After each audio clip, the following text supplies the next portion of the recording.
The morning sun cast long shadows across the quiet streets of Southport as the small coastal town prepared for an extraordinary day. St. Mary's Primary School had been buzzing with excitement for weeks, ever since the announcement came that the Prince and Princess of Wales would be visiting to celebrate the opening of their brand new playground. The school, nestled in a residential area just minutes from the famous Southport Pier, had undergone months of transformation. Principal Margaret Thompson had arrived at the school before dawn, checking every detail one final time. The new playground equipment gleamed in the morning light, its bright red slides and yellow climbing frames a stark contrast to the old, weathered apparatus that had served generations of children. The playground had been a community dream for over 5 years. Funded through countless bake sales, sponsored runs, and generous donations from local businesses. The security teams had been coordinating for days, discreetly positioning themselves around the school perimeter while trying to maintain the normal atmosphere that William and Kate specifically requested for their visits. They wanted the children to feel comfortable and natural, not overwhelmed by excessive formality or security presence. 8-year-old Emma Richardson clutched her handmade welcome card as she stood with her classmates in the school assembly hall. She had spent hours perfecting her drawing of the new playground, complete with stick figures that she proudly announced represented the royal couple playing with the children. Her teacher, Mrs. Williams, had explained that today would be special, but Emma couldn't quite grasp just how special until she saw the black cars pulling up outside the school gates. The local community had gathered along the streets leading to the school, many holding small Union Jack flags that fluttered gently in the October breeze. Mrs. Henderson, who lived directly across from the school, had positioned herself at her front window with a perfect view of the entrance. She had lived in Southport for 73 years and had never imagined she would see members of the royal family visiting her neighborhood school.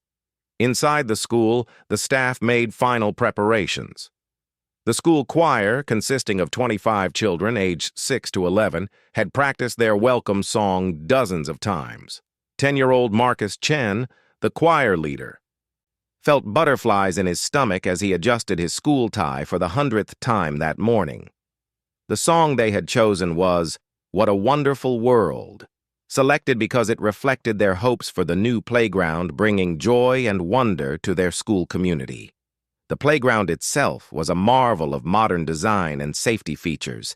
It included specialized equipment for children with different abilities, ensuring that every student at St. Mary's could participate fully in playtime activities. The centerpiece was a large wooden castle structure with multiple levels, rope bridges, and slides that wound around like a giant serpent. Surrounding it were smaller climbing frames, swings that could accommodate wheelchairs, and a sensory garden with plants chosen specifically for their textures and scents. Local contractor David Walsh, whose company had built the playground, stood proudly near the equipment he had spent 3 months installing. His own daughter attended St. Mary's, and he had volunteered countless hours beyond his contracted work to ensure every detail was perfect.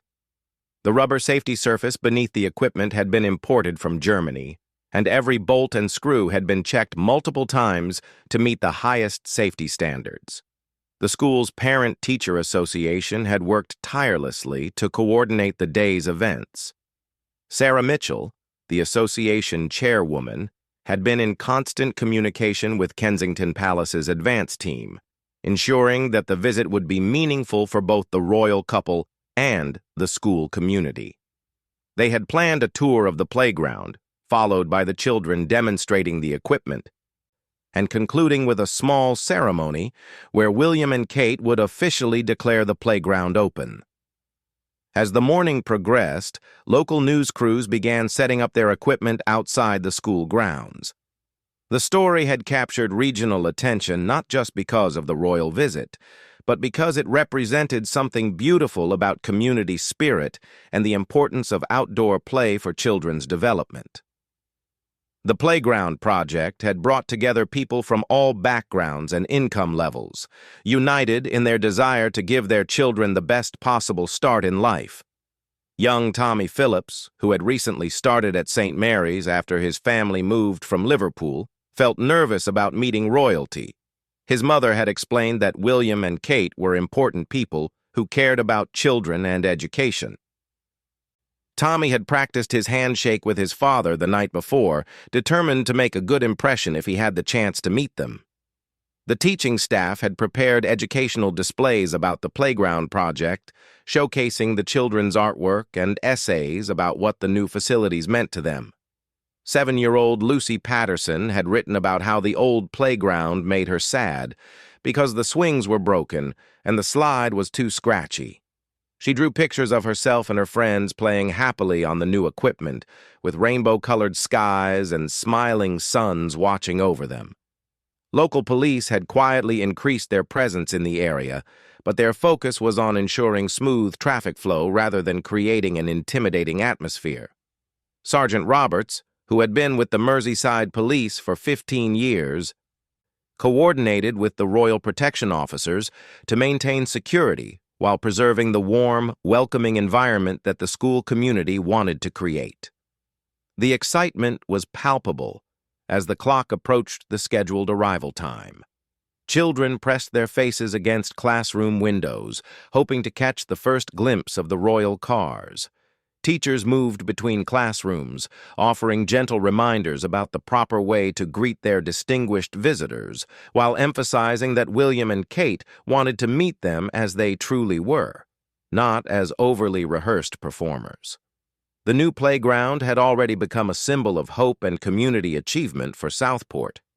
In recent years, the town had faced economic challenges as traditional seaside tourism declined, but projects like this one demonstrated the resilience and determination of its residents. Local business owners had contributed generously, seeing the playground as an investment in the town's future and a way to show pride in their community. As the morning reached its crescendo, the sound of approaching vehicles could be heard in the distance. The moment that St. Mary's Primary School and the entire Southport community had been anticipating was finally at hand. The children's excitement was infectious, spreading to teachers, parents, and community members who had gathered to witness this historic day. The playground stood ready, its bright colors and modern design representing not just a place for children to play, but a symbol of what communities could achieve when they worked together toward a common goal. The stage was set for an unforgettable encounter between royalty and the everyday heroes of a small English town who had made this dream a reality. The sleek black Range Rover turned the corner onto Marshside Road, and immediately the atmosphere outside St. Mary's Primary School became electric. William and Kate sat in the back seat, reviewing their notes about the school and playground project one final time. Kate adjusted her navy blue coat dress, chosen specifically because its practical elegance would be perfect for interacting with children and testing playground equipment. William wore a smart casual jacket and trousers, having been briefed that the visit would involve physical activity on the playground. As their vehicle approached the school gates, both royals could see the faces of excited children pressed against classroom windows.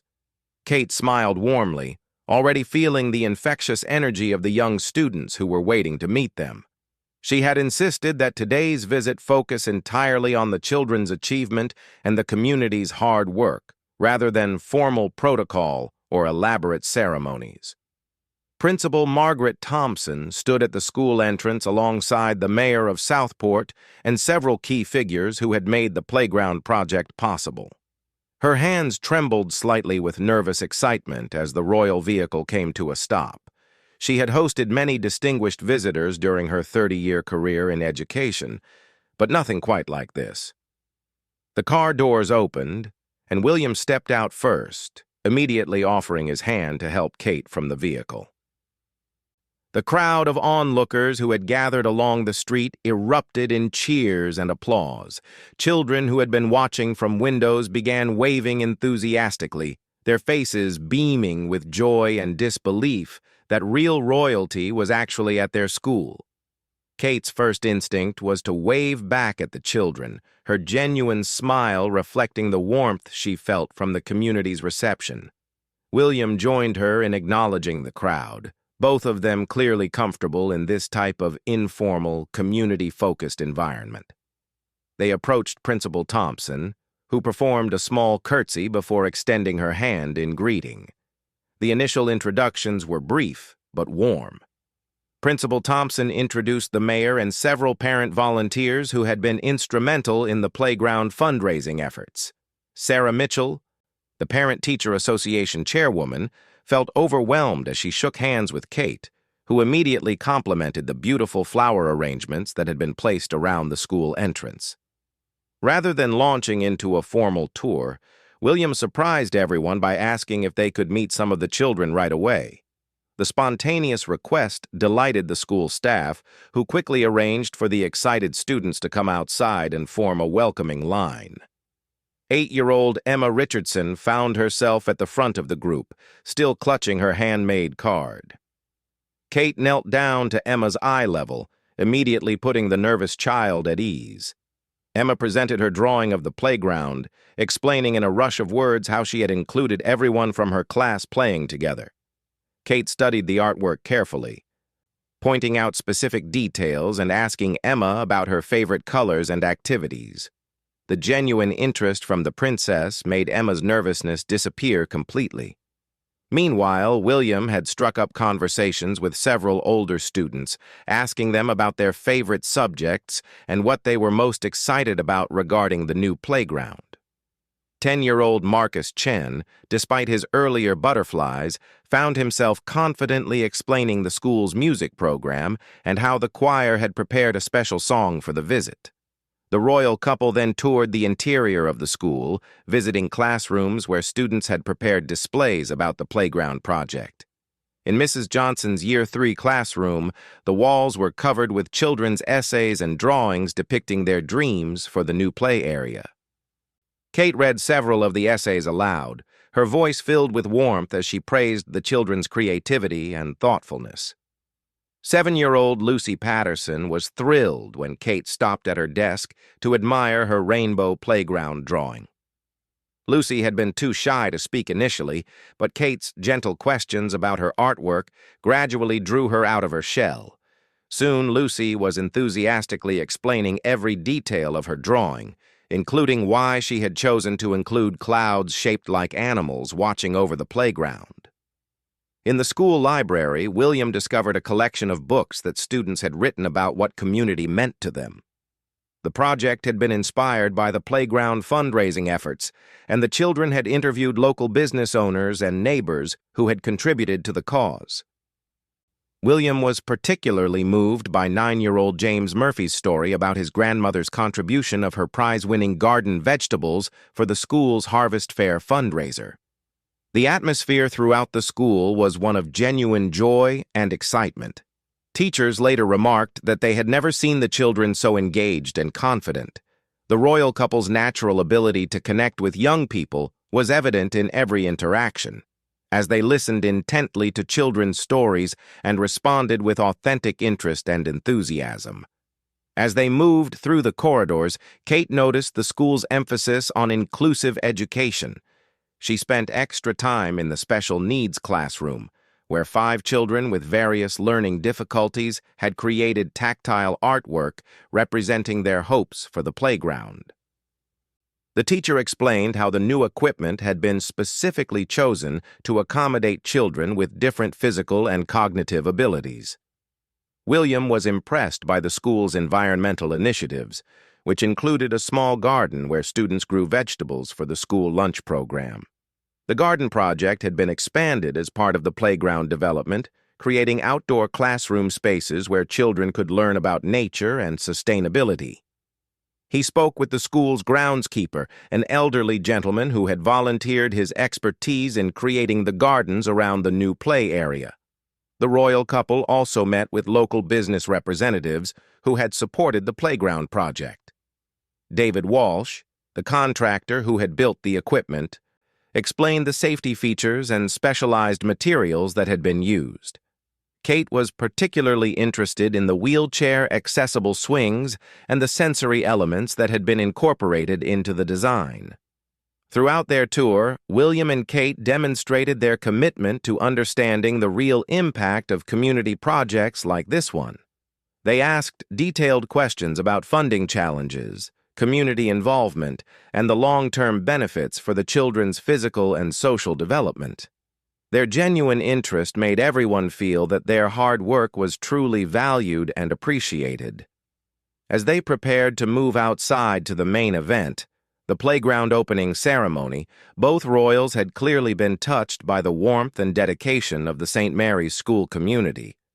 The children, teachers, and parents had created an atmosphere of celebration that felt more like a family gathering than a formal royal visit.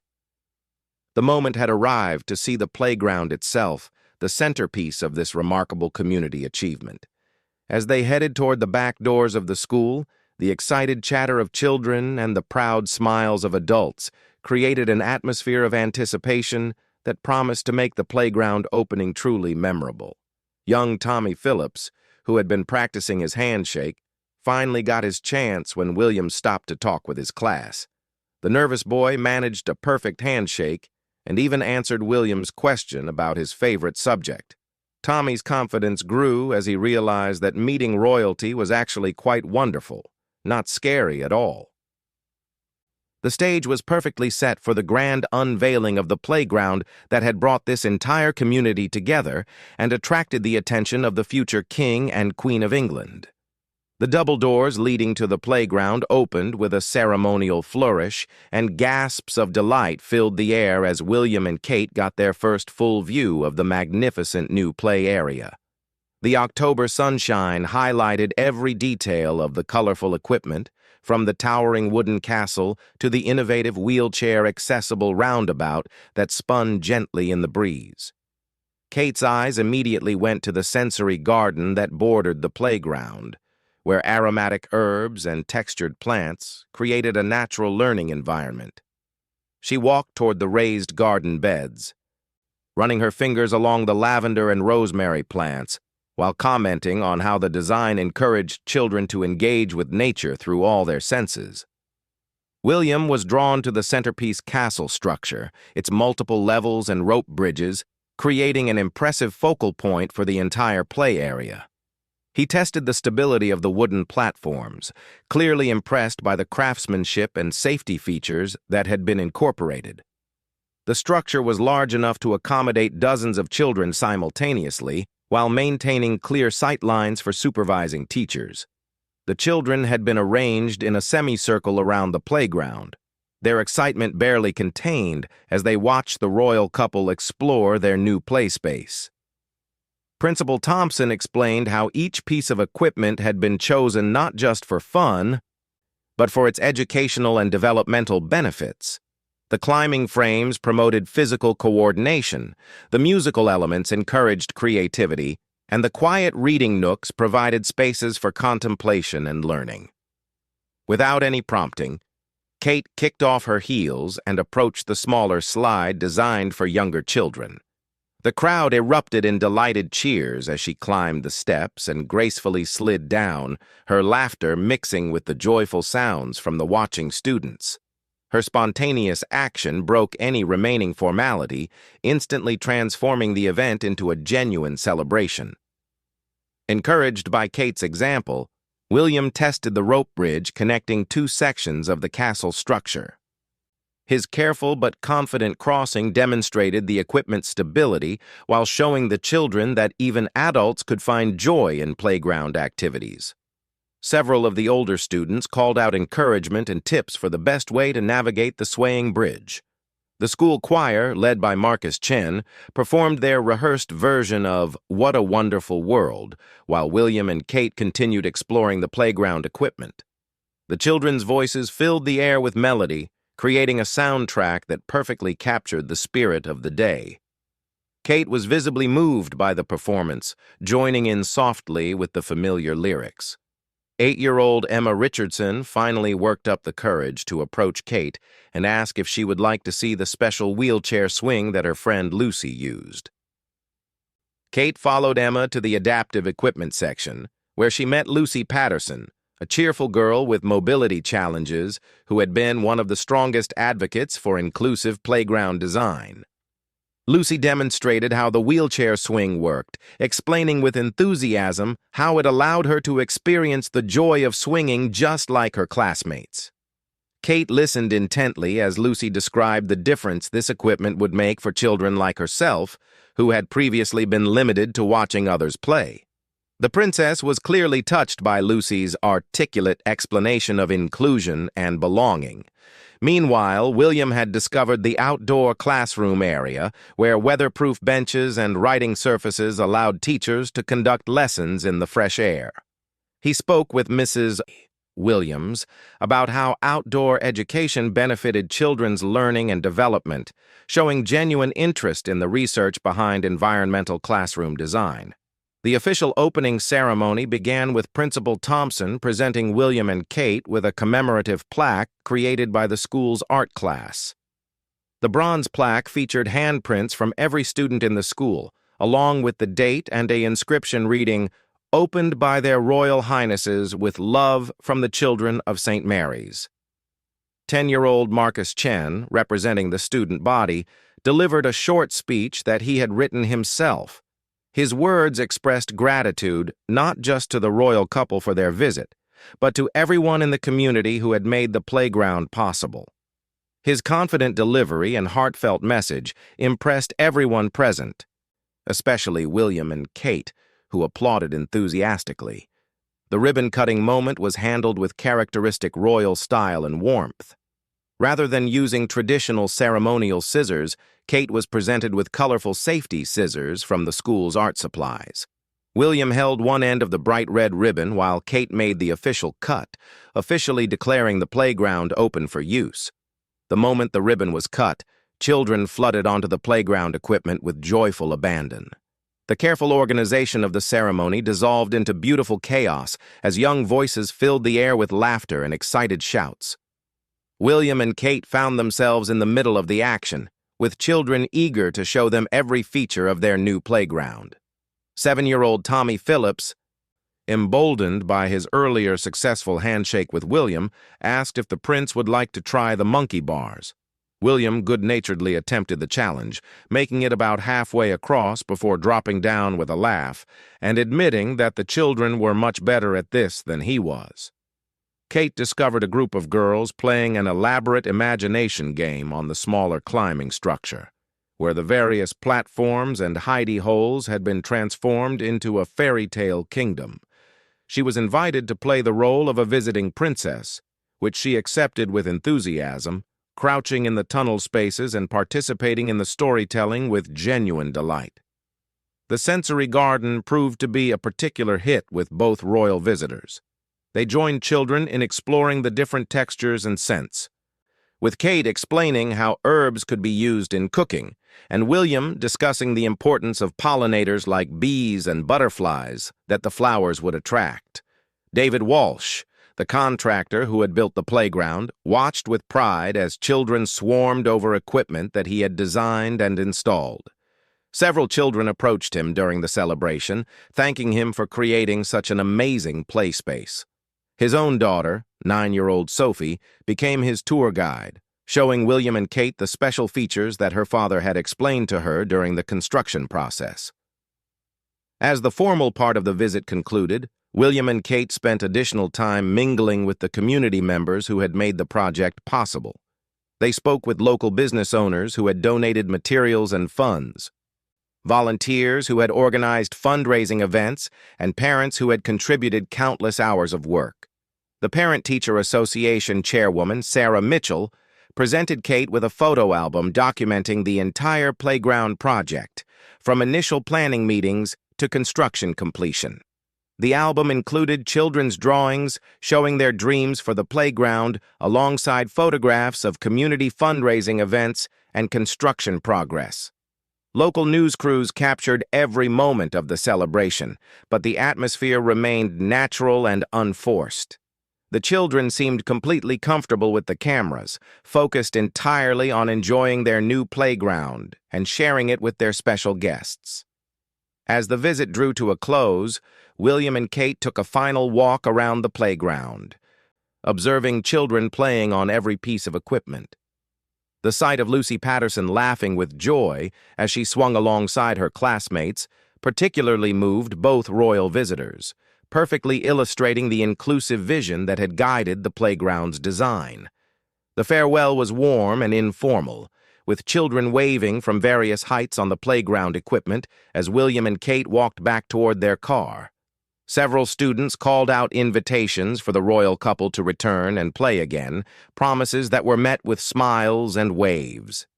Principal Thompson later reflected that the visit had exceeded every expectation.